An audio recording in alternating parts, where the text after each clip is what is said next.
is Tariq Talk. Your host, Tariq Mendez, takes you on a journey with guests from all around the world. Broadcasting around the world. Around the world. This is Tariq Talk.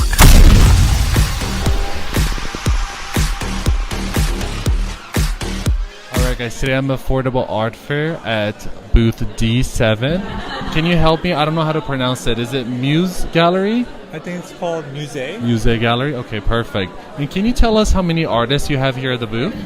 We have 10 artists. 10 artists? Awesome. And can you tell us just about one of them that is in the booth? Like which one is... So we have Jina Kwon, who is an artist from South Korea, but she's now working from New York. She's based in New York. And her work is a formalist work, which means that her work purely plays with color and form to make abstraction. Oh, nice. And her work consists of dots and lines, which are the most fundamental building blocks of visual art. Absolutely, and I love that it's so colorful. And is this the gallery's first time at the Affordable Art Fair? I believe yes. Even though this museum is actually a art rental space, an online platform. Oh, okay. And it's also partnered with Gallery 776, which is based in Manhattan. Yeah, very cool, very cool. And how has your experience been here so far at the Affordable Art Fair? Very good. We had earlier potential buyers. Oh, nice. And so nice. And are you also an artist, or? Yes, I'm one of the. You are one of the artists? Yeah. Yes. Yeah. Oh, that's so cool. So, can you tell me a little bit about your work? So, I primarily paint women. Okay. Because I want to see myself as a woman as well. So, okay, cool. But I'm kind of limited in exploring that option, so I express myself as a woman on painting. That's so cool. That's so cool. And how many paintings are you showing here? Just one here. Just one? Okay, that's beautiful. I love that. And how is your creative process? Like, how do ideas come to you? So, I always start with the feminine figure. But then everything else, I think of a pose that relates to a story or narrative. Okay. And then the pose of the figure anchors onto a canvas in terms of a space or composition. Yeah. And within that composition, I fill it with other elements that tell more of a narrative and symbolic things. Oh wow, that's so nice. And is this what kind of medium is this? Is this oil or acrylic? Acrylic, but it's open acrylic, so it acts like oil. Oh, it's I couldn't drying. tell. Yeah. That's very cool. And are you an artist that you like to paint in the daytime or the nighttime? Or nighttime. Nighttime? Yeah. Can you share with us why do you prefer the nighttime? Because I work during the day, and then at night, I get basically desperate about my life and my art. And you need to relax. I want my art to be like an escape route from the mundaneness of my life. Yeah. So then that pressures me to pursue art and painting more seriously and more earnestly. Oh, that's so cool. And then how is it for you? Do you write down all of your ideas, or how do you keep track of all your ideas so you can paint them? So for me, everything comes in spontaneously in the moment of creation. Okay. So I can visualize the image in my mind and the story behind it.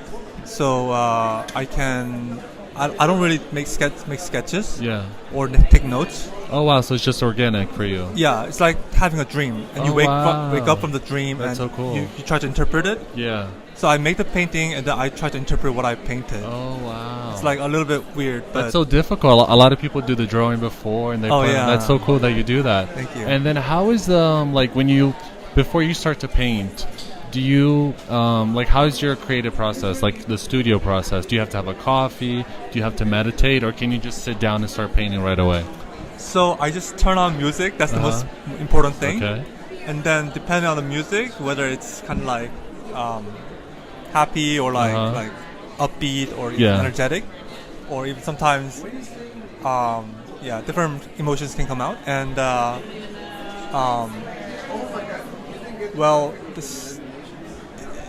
every painting studio, the process will involve painting, but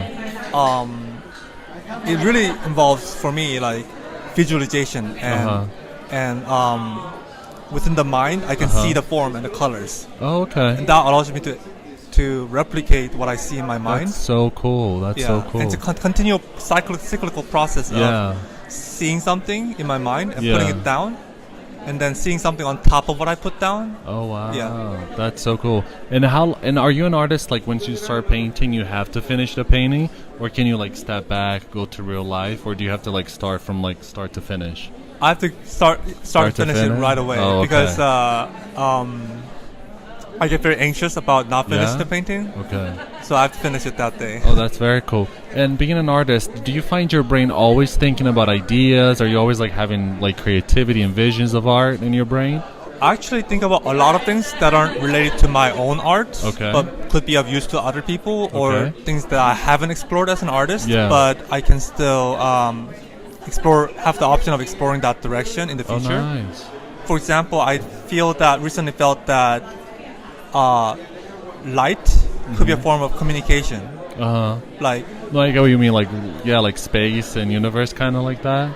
What I mean is, light consists of energy, right? Yeah. Which consists of waves. Like frequency, yeah. And so you could convert that frequency into a number. Oh wow. Okay. And each number could represent like an alphabet letter, something like that. Yeah. That's so cool. That's such a genius idea. Thank you. That's so cool. Yeah. And then do you only do paintings, or do you do other mediums? I do photography, including abstract light-based painting, and also gender fluid cross-dressing. Oh, nice. Oh, so when you say like the photography, is it the one that like you draw with the light? Yeah. Oh, that's so cool. Can you? I have no idea how that works. Can you tell us about like how do you? Because I always see pictures, but I never know like how you do the drawing. How is that? There are two ways to go about it. First would be to have a light source in front of the camera, and you move the camera to draw with the camera, which is much more difficult. Or second option is to have the camera on a tripod, and then you dance in front of the camera with the light source. Oh, nice. Yeah. So do you need like a specific camera, like a night vision camera, or is it a normal camera? It can be any DSLR. Oh, I didn't know that. Oh, that's so cool. As long as you have the option of putting it on long exposure. Yeah. And then you would need a filter to control the lighting, because sometimes it's too strong. Oh, I didn't know that. I always wonder. I'm like, I thought you had to get like a special camera. No. So you can do this like you have to do this inside the house, or you can do outside the house. Mostly inside or in the night. Like in the night. So it just has to be dark. Yes. Okay, cool. And are you working on anything else at the moment? I am a writer for New Visionary magazine. Oh, nice. Which is run by Victoria J. Fry of Visionary Art Collective, and we feature artists that we find very promising, and we also write reviews of art exhibitions. Okay. Yes. Oh, that's so cool. And are you doing any art fairs later this year or next year? I believe this gallery will return next year as well. Yeah. Oh, okay, cool. Definitely. And do you mind sharing with us your Instagram account so everybody can like look you up and see your artwork? You mean my artist account or the gallery account? Your Instagram account. Oh, so it'll be CHUN. Okay. .PARK.7. Perfect. Well, and then can I ask, what's your background? Where are you from originally? I'm originally from South Korea. Oh, nice. I was born in Seoul, but I grew up in Mokpo. That's so cool. And do you find, because I interview like a lot of international artists, do you think that your background and being from South Korea, like you can see it in your work? Definitely. For example, here you see the lady has black hair. Yes. And it's like it has that the bundling of the hair. I forgot what it's called. The braid. Braided. Yeah, it's braided, and also the nose shape is rounded, so it's more Asian to me. Yeah. And the lady, the monster behind her, has really round cheeks, which are kind of feature, I think, is characteristic of Asians. Yeah. Very cool, very cool. Well, it was a pleasure meeting you. Thank you so much for being on the podcast. Hopefully we see each other around on another art fair. Wish you the best of luck. And until next time, thank you again so much. Thanks so much. Thank you for listening to Tariq Talk. Follow Tariq Talk on all social media channels and check out the video interviews online.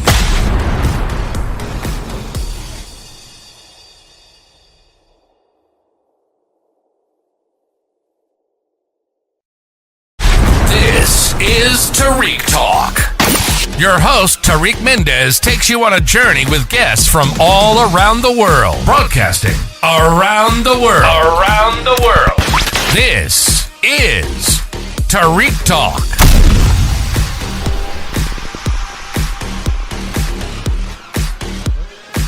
All right, guys, I'm at Affordable Art Fair at booth D7 with Devora. Devora, how are you today? Good, how are you? Thank you so much for being on the podcast. Can you tell us a little bit about yourself? Myself, I'm the curator of this artist at this show. Okay. My name is Deborah Vixer. I'm representing Richie Goldtree. Perfect. His work goes back to the early, somewhat mid 70s, maybe it's 1973. All pre-computer. You can see how beautifully balanced in the graphics are, and he's got an amazing sharp eye for aesthetic and Absolutely. And just symmetry. It's amazing. You don't get those days unless you're working on a computer. That's what's so fascinating about his work. So his background is music and art. This is guy he followed was Andy Warhol, David Bowie. Oh wow, that's so cool. He is also a musician, so he had the group called the Escalators in the 70s. He's like the CBGB guy. Yeah. They had 3 albums and a couple 45s, you know. Oh nice. 45 yeah. Kind of. Before albums, you know. Okay. Like this. And yeah. 45s. Oh, I didn't know that. No. Yeah. Anyway, yeah. So we go. If you look up to the left here, Richard Goldtree also have a background in the somewhat. We don't call it commercial arts, but he had a period where he was an entrepreneur. Kind of like he left a little bit, neglected the art, the painting part of his life, and created a big brand called Foravi. Where we're doing graphics and accessories, all with his design on it. Oh wow! This goes back to 1980s. This product here is made by Zippo. Wow! Especially for him. The Zippo does not really put anything on their product, but they love his work so much. So this is the collection. That's this is beautiful, all vintage. Is original pieces from the 80s, and those are original T-shirts from the 80s. Oh, that's so cool. This T-shirt took off like crazy. It was knocked off by every campus almost. Souvenir shop and souvenir shop in general all over the world. We had a store in Japan. Japanese were big founder of Richard Goldtree's work. In the 80s, they'll literally come in and the work was folded like this on the shelves, and they were just like, oh, that's so cool. cool. A shopping bag for each T-shirt because the shopping bag were gorgeous and beautiful. What I mean by gorgeous, I mean they're as artistic as the work. Yeah. And we change them periodically, so people like to collect them. Oh, that's so cool. And I see you have 9 works by him. Here. Yeah. Yeah.